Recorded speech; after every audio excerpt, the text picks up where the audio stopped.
this episode, we have 3 faculty members from the University of the Philippines Diliman. We have Sir Jason Pechardo of Department of Mining, Metallurgical, and Materials Engineering. Sir Ian Baytamo of Department of Mechanical Engineering. And Sir Charleston Ambatali of the Institute of Electrical and Electronics Engineering.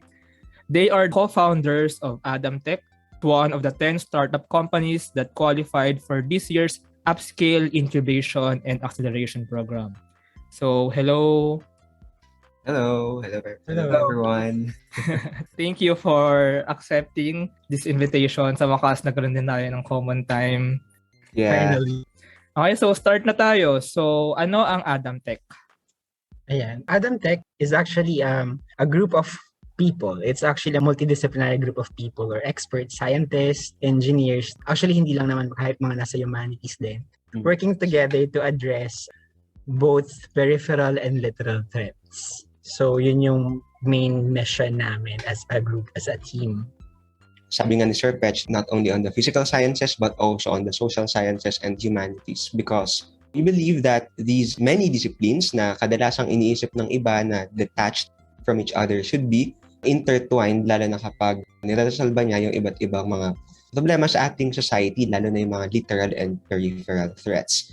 And when we say literal threats, medyo malawak yung definition nito. No? It could be a matter of national defense, okay? Or could be internal defense of a country. Could also be calamities tulad na lang ng pagbabaha na na-experience natin ngayon. And of course, health crisis tulad na lang ng COVID-19 pandemic. So yun yung tinutukoy naming literal threats. As for the peripheral threats, we think of these threats such as halimbawa illiteracy when it comes to education and so on. I think that's amazing na you try to combine nga yung different fields of science and engineering. Pero let's start with that. So ano ba ang science and technology and engineering? And maybe like how do you apply the science and technology and engineering, even humanities nga, to solve these problems? Sige, maybe I can answer that. Yung science for me is an iterative process of finding out the truth, basically. Very abstract kung tutuusin. Pero siguro if we simplify it, it's a rigorous process in which you iterate yung developments mo, kumbaga, to solve a problem. So it's tied in with engineering, in a sense that engineering develops the technology that is used to find out the truth. So that's how they play with each other, kumbaga. Now, in terms of society's problems, I would believe na it's not just science or natural science. Parang yun yung pag sinabing science, natural science, iniisip natin agad eh. Pero if we are going to talk about societal problems, you should tackle it using different perspectives. And that's why parang yun din yung idea dito sa startup. It's not just centered on the natural sciences. Kumbaga, we want a lot of perspectives to solve problem.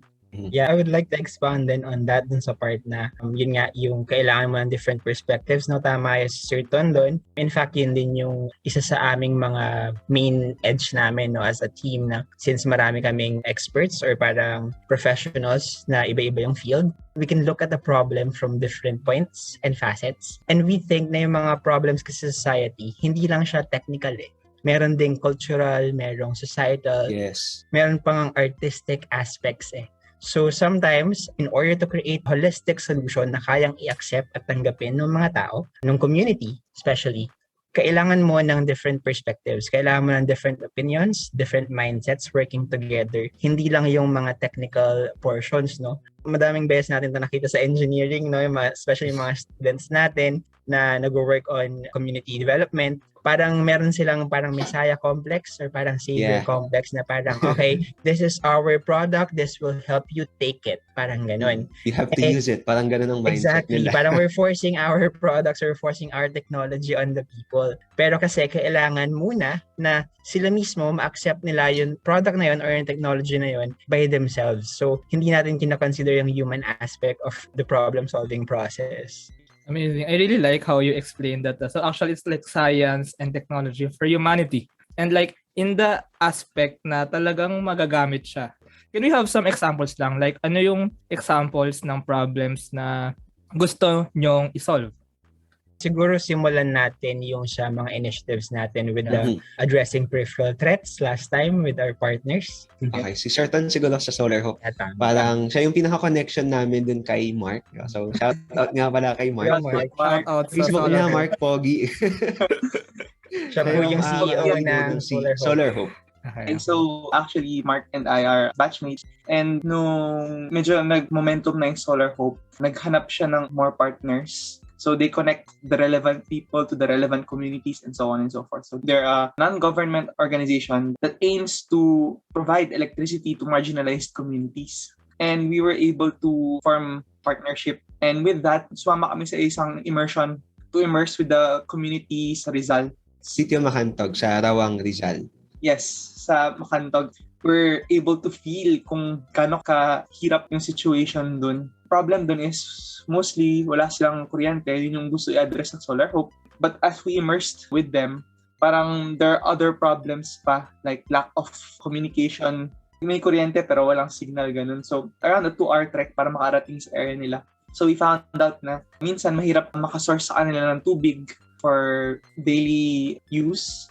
And parang may struggle yung mga teachers dun na nagtitrek pataas para turuan yung students. And kapag kailangan na mag-report sa DepEd, they take a day off from teaching the students. So parang affected yung schooling ng students na magsasubmit lang talaga sila ng paper na pwede namang i-email na lang. So parang ngayon taken for granted na yun yung pag-i-email na parang sobrang dali lang nun. Pero sa community na yun, naisip, kailan nahihirapan pa sila mag-send ng report? That's an example problem. And madaming ganong cases, I believe, sa different parts of the Philippines. Isa rin sa mga objectives ng pag-hike namin papunta doon ay mag-survey kung ano yung pinaka-feasible na parang water supply facility that they can have. So, yung initial proposal nila doon before sila lumapit sa amin ay mag-construct ng ram pump. So, ram pump is basically a pump na hindi nangangailangan ng electricity in order to pump water papunta dun sa mas mataas na lugar. But upon surveying the area, sobrang haba ng tubo na kailangan daanan kung gagamit tayo ng ram pump. And we have ideated na parang mas maganda ata kung gumawa na lang tayo ng rainwater harvesting and distribution facility na naglilinis na lang din ng tubig na kailangan nilang gamitin. Plus sir, wala silang healthcare. Wala silang PhilHealth dun sa mundo. Isa pa yun sa mga problema. It's really hard, no? First difficulty kasi, of course, may difficulties within the community. Like, iba yung level ng technology and even yung literacy sa kanila. And yung second naman, like, yun nga, yung mga nasa Manila, like yung mga nasa universities, we get to study, we get to develop technology. Pero ang question is, tugma ba yung technology that we have, we're developing, dun sa talagang kailangan nila? Yeah. So I think very commendable yung immersion. Kasi that's the only way you get their perspective when you really feel what they feel. Yes, sir. Actually, we follow din kasi yung design process. And every design process should always start with the empathy stage. And we think na kung hindi mo yan gagawin, magkakaroon talaga ng mismatch yung technology na magagawa mo dun sa kailangan ng society. Amazing. Yeah. Okay, let's go sa next partnership, yung sa Alamat UP by Sir Jason and Sir Ian as faculty advisors. Can you share more about this? Yeah, okay. Sure. So, Sir Jason, Pechardo, and I have been faculty advisors of Alamat UP since 2018. Since nagkaroon ng pandemic, itong Shell, yung dating event nila na Shell Eco Marathon, nagkaroon sila ngayon ng pivot sa kanilang mga events dahil sa mga quarantine protocols. And this actually gave birth to the Shell Pitch the Future competition o yung tinatawag nilang Shell PTF. Shell PTF is basically an idea generation competition kung saan magbibigay ngayon ng problem ang Shell about sustainability. And the students will have to ideate, polish, and of course, pitch their own generated ideas or solutions based on the design thinking process. So, yung problem na binigay sa kanila ay paano ngayon mapapababa yung carbon emissions sa ating mga vehicles. So, that's one of the problems that Shell gave to the students. And itong category na to ay doon naman nanalo yung Alamat UP as global winners. Their idea ended up being a smartphone application na nag-optimize ng route and nagsasuggest ng driver behavior para ngayon mabawasan yung emissions. Plus, sir, let's emphasize then yung really commendable part na ginawa ng mga students na they really tried to explain the concepts and the technology in a way that anyone could really understand. Very laymanized. pinaprioritize natin yung human factor. So we want everyone to really understand kung ano yung technology natin, hindi lang yung mga nakatapos ng engineering o kaya nakatapos ng science degrees. So yun, let's praise Alamat UP for that. Shout out sa Alamat UP. Shout out to Congratulations. So basically, sir, to state their idea in one sentence para lang malinaw, no? It's basically like Waze, but the top priority is the optimization of fuel efficiency. Hindi siya yung distance lang ng route. So let's go dito sa may first of the product line of Adam Tech, MedEco. I think it's also how Adam Tech went into UPSCALE. So can you share more about MedEco? So MedEco is actually a product line under Adam Tech. So since Adam Tech is more of an umbrella startup, MedEco is our health product line. So MedEco is a portmanteau between medical and ecological kasi ang aim ng MedEco is to create sustainable medical products. Right now, hindi natin napapansin. Actually, last year napansin naman siya na highlight, I think. Pero the medical community has been one of the greatest contributors to solid waste, actually to waste in general sa Earth. Hindi lang sila na-scrutinize because of their criticality, no? Parang meron silang Kailangan sila eh. Oo, kailangan sila. So, which is true. Meron silang immunity. Pero last year, sobrang na-highlight na napakaraming mass na nag-loiter everywhere, napakaraming mass na nasa bodies of water, napakarami pala talaga napaproduce na waste ng ating mga ospital.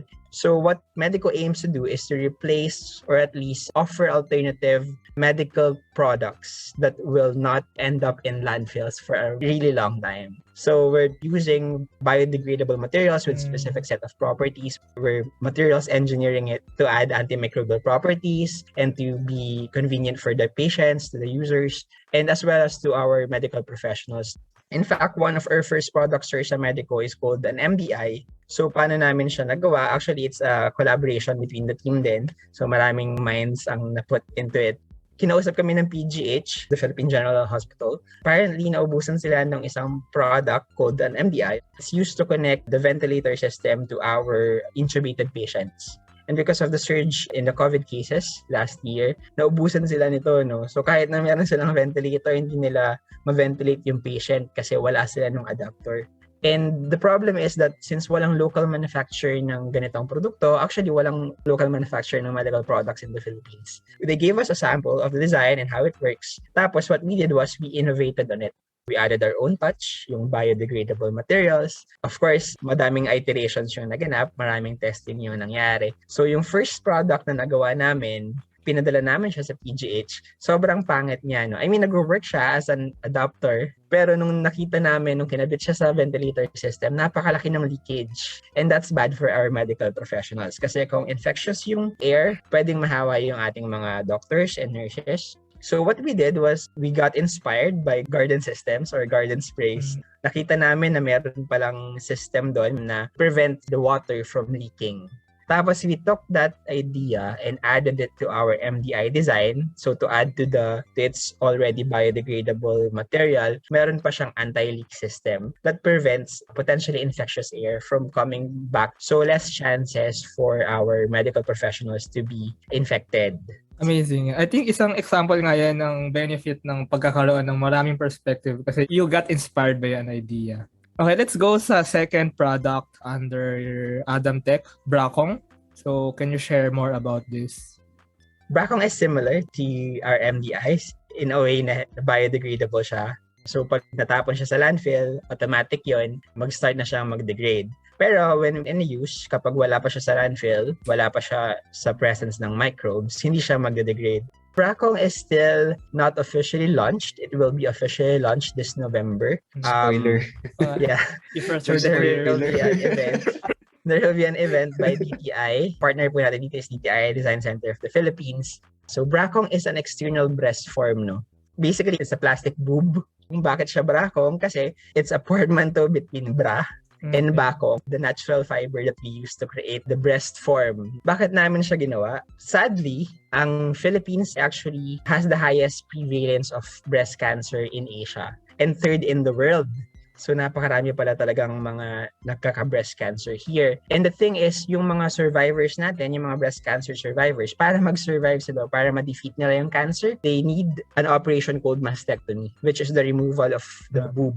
Pwedeng both, pwedeng one lang. The thing is, after they get removed, the boob, usually our survivors get an altered sense of self-esteem or self-confidence kasi they have this unbalanced look or unbalanced physique. Or pag nawala both, ganun pa rin, same pa rin yung magiging effects dun sa state of mind ng ating survivor. So us, in Adam Tech, we wanted to offer some kind of band-aid solution dun sa problem na yun ng ating mga survivors. Kasi they're fighters, they're warriors, they're survivors. They should feel that way, di ba? Yung Brakong, it's a product that we created that offers them a chance for normalcy after the mastectomy. The thing is, yung other option lang nila is reconstruction, which is actually i-reconstruct yung boob. The problem with that is super expensive. Actually, expensive na yung mastectomy. Tapos, yung i-offer pa sa'yo ng doktor, if you want to get reconstructed, that's fine, pero ito yung price. Tapos, kakagaling lang nila sa isang big operation. So, that's unfair to them, di ba? So, we decided to create this product, a breast form that is organic in design para maganda yung airflow. Plus, it's made out of Brakong. So, it's highly recyclable, it's biodegradable. In fact, yung mga ganitong bagay, mga ganitong prosthesis, they usually need readjustments every now and then. So after that, itatapon mo na lang siya kasi hindi na siya pantay sa'yo Hindi na siya pasok dun sa shape mo. So they get discarded easily. Ang maganda sa Brakong, since it's highly recyclable and biodegradable, the Brakong itself can grow with the patient. So if they need readjustments, we can remelt the Brakong. Tapos, we can just refabricate it, reprint it to their new shape, to their new size. What I like best actually so far sa mga naririnig kong products and solutions na ginagawa ng Adam Tech is it tackles the problems na hindi usually tinatackle lang. Like if you have money, if you're a rich person, you don't really deal with these problems. Pero I think Adam Tech has that sort of advocacy din that you use science and engineering to tackle these problems na makaka-affect naman talaga on a positive impact sa community. Now that we know your product, so let's go sa kung paano nagsimula ang Adam Tech. So, sino pa nagsimula nito? Bakit kayo sumali? Ano ba yung story? So, can you share Sir about Pech, ang that? pasimuno. Actually, kakaiba yung starting line, no? Actually, una kong na-meet ay si Sir Charleston. Okay. At nagkita kami sa isang military meeting. Okay. With the Navy to, no, sir? Yeah. Tapos by that The time, I Navy, was in the already Navy. working with, I had past experience working with Air Force na. And ayun, so when I met Sir Charleston dun sa Navy meeting, no, parang nag-start yung idea namin na, hey, let's try to make products, let's try to make technology that could help our military save lives. Parang ganun. So for example, mga rescue boats. So kulang na kulang kasi yung rescue boats in the Philippines, yung mga ganong klaseng technology, yung communication devices na pwedeng magamit in such situations. So, kaya pala Adam Tech, kaya pala advanced defense and we aerospace started there. materials. Tapos, kami ni Sir Ian naman, nag-meet kami because of Shell Eco Marathon, no? Tapos parang sabi ko, we need an ME. We need an ME, ganyan. Actually, itong tatlo na nandito ngayon is the original three. Okay. Una naming Numbers meeting ay sa sa Maginhawa. Kumakain lang kami, tapos nag-uusap. From that beginning, so paano nangyari na nag-expand kayo to other problems? And question ko din kay Sir Ian at kay Sir Ton. So bakit kayo pumayag sumali kay Sir Pech? Very charming kasi ako, sir. Well, I just thought of it as an interesting advocacy rin, no? And avenue for collaboration. Being as part now nung satellite project sa UP, maybe sa Adam will actually expand on that, which is very interesting kasi yung multidisciplinary approach to solve a problem, naisip ko, sige, maybe I will join. So, from collaborating with them, I learned how to collaborate with different disciplines.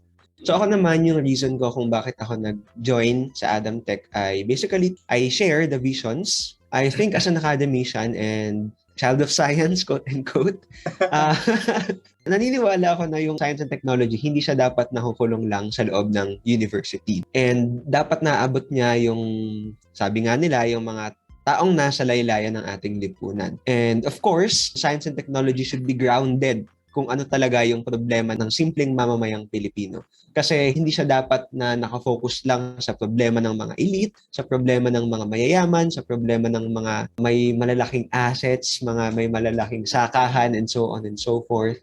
Problema din yan dapat ng mga simpleng magsasaka, ng mga simpleng manggagawang Pilipino.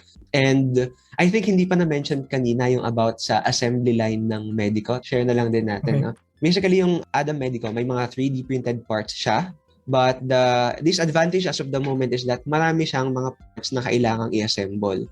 So, ang ginawa namin as a team, nag-discuss kami with each other kung paano kaya natin gagawin such that magiging efficient yung assembly line para sa amin as team members. And ang naging resolution namin ay mag-hire ng mga na-displaced na workers sa loob ng UP Diliman, mga manininda na sila yung mag-a-assemble ng parts ng MDI adapter under the Adam Medical product line. So I think on that aspect, nag-manifest din on a very small scale yung ganong vision na sana makatulong yung science and technology on the side of manufacturing and assembly line dahil may human aspect din yun. What I like about some new startups kasi aside from just solving a problem, nagbi-build din ng industry and ng jobs. Now that we're here, so can you share pala muna about the whole team, about the other co-founders or members of Adam Tech para din makita natin like kung gaano ba ka-diverse yung perspectives na pumapasok sa design, sa products na ginagawa ng Adam Tech. Simulan siguro natin kay Ash Presto kasi in relation to the UP Manininda. So siya kasi yung nag-handle ng partnership with the UP Manininda, no? Tapos she shared a really good concept to us about the politics of visibility. Kasi we were originally trying to tap the ikot drivers. Kung kaya kasi namin, both eh. Pero since limited yung aming capability, Ash shared about this politics of visibility na sabi niya, yung mga ikot drivers, sila yung pinaka nakikita sa social media. Pero yung ating mga UP Maninda, these are women, no? These are moms na nagtitinda dati sa UP, sa mga kiosk, ganyan, fishball, kwek-kwek. Nawalan din sila ng trabaho kasi nagsira yung UP. And yun nga, right now, wala talaga nagdo-donate sa kanila unlike yung mga sa drivers. Given this concept na we were able to really prioritize who needs it the most. That's Ash Presto. So siya yung aming social scientist. She's a sociologist. Okay, next. Si Rox De Leon. She's also from Triple E. Pero ano siya, leaning towards biomedical engineering. Yung work niya during yung time na na-meet namin siya and she wanted to be on board is technology transfer. So something important to startups, kumbaga. So she understands the technology, can also provide basic legal advice at least on patents, copyright, and so on and so forth. Tapos meron din kami mga senior advisors. These are people naman with PhDs na that we consider our mentors. Kasi syempre, since medyo young kami relatively, no, limited din yung aming experience. And sometimes talaga, hindi mo matutumbasan yung experience eh. So we have Sir Ed Magduluyo, we have Sir Brian Alamani, yan, Doc Al Serafica. So, sobrang laki pala ng Adam Tech. Malaki siya kasi the Adam Tech in general is not for profit. Well, for profit kami, pero hindi kami aiming for big profits. We just want the operations to be sustainable. Okay, so let's go sa venture nyo sa UPSCALE. So, bakit naman kayo sumali ng UPSCALE and ano yung natutunan nyo basically? So, we joined UPSCALE primarily for mentorship and incubation. Of course, meron kaming mga ideas in our minds, pero aminin natin, hindi pa ganun kahinog when it comes to experience. So, we saw it as a learning opportunity para matutunan pa namin yung mga dapat naming matutunan when it comes to looking for investors or pitching your own project, your own product sa investors. Aside from that, we were also looking for mentors talaga on the business side. Kasi doon pa kami kulang na kulang. Kasi lahat kami faculty eh. Wala talaga kami experience with the business side. Tapos, we also joined it kasi we really wanted more clients. Kasi right now, we're just back up for PGH. Pero we want more clients sana. We really want to tap every hospitals, at least in NCR muna, mag-start kami doon. Para rin, pag tuloy-tuloy yung supply namin, mas marami rin kaming kayang i-support ng mga people from the informal economy. Tapos ang maganda rin naman sa team talaga, when we're designing products, we're always considering the assemblers or the workers. So yung designs namin is madali talaga siyang i-assemble. Hindi mo kailangan ng engineering degree to make it. Actually, right now we're an official spin-off. Hindi na kami upscale. We're actually part of the University Innovation Fellow. It's a UP system-wide program for spin-off. So kasama namin yung Dean ng UP Visayas, kasama namin yung iba pang mga nagkaroon ng spin-offs and startups sa buong UP system. So we're really proud of it. Kami yung pinakabata sa lahat ng nandun. And we're really grateful to Doc Louis Sison for trusting the technologies that we make. na pasok siya sa UIF. So right now, yun, we're still training. Para siyang upscale, pero hindi siya open to all. Yeah, very exciting times. So speaking of that, so how do you see Adam Tech in the next years? Like ano yung people can expect na progress or like next steps na gagawin ng Adam Tech? Siguro from the MedEco side muna, since yun yung meron kaming dalawang products. Actually, we're making product number 3 now. So hopefully ma-release din siya by Which Cinco is next year. pwedeng onting teaser. It's a stoma. It's an inclusive product for a disability, which is ostomy. So another niche na naman siya, parang hindi na naman siya problem ng madla. No, but I think it's very important kasi kung walang papansin, kung walang magsasolve, sino, Yeah, di ba? true. So I think very crucial nga actually yung ganong approach eh. For the medical side, in the next 5 years, we're hoping to lead the sustainable medical plastics or products market here in the Philippines. We really wanna ride this wave, no? Kasi parang there's a few companies starting to become more sustainable in their manufacturing of their medical products. So hopefully in the next 5 years, kami yung nag-lead ng wave. Hindi lang kami yung nandun. There are other people designing products like these, pero we're helping them as well. Parang tulong-tulungan tayo, hindi tayo nakihilahad. And hopefully, 5 years from now, meron na kaming like a diverse product line. So hindi na lang siya MDI, hindi na lang siya Brakong. We also have other products para maraming options yung ating mga Filipino patients and survivors. So aside from that, recently lang na-approve yung ating MOA with DOST for the development of locally designed armor materials. So On the ayan, defense side. yeah, for the defense side naman. So Adam Tech will officially commercialize this. So we sent them our SEC registration already. And so it will be officially commercialized by Adam Tech in such a way na hindi lang siya para sa military. Pwede rin siya for civilian purposes. Pwede siya for sports, for athletes, para magkaroon sila ng alternatives and options na mas fit or mas perfect para sa kanilang Filipino body physique.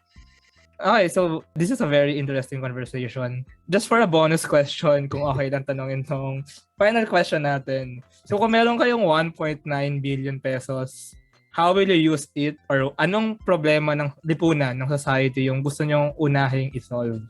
So, ang tingin ko, gamitin natin siya sa pag-overhaul systemically ng education system sa ating bansa. No? Because it all starts in education. Kapag nagkaroon tayo ng mga mamamayang nakaka-recognize ng fake news at hindi, mahirapan na ngayon silang lokohin ng mga kung sino mang nandoloko sa kanila.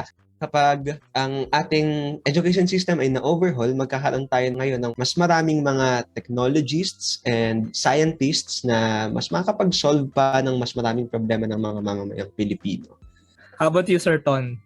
Kung ako parang umpisahan ko with creating more jobs. Kasi kahit madami tayong graduates and all that na capable, kulang kasi yung parang opportunities nila.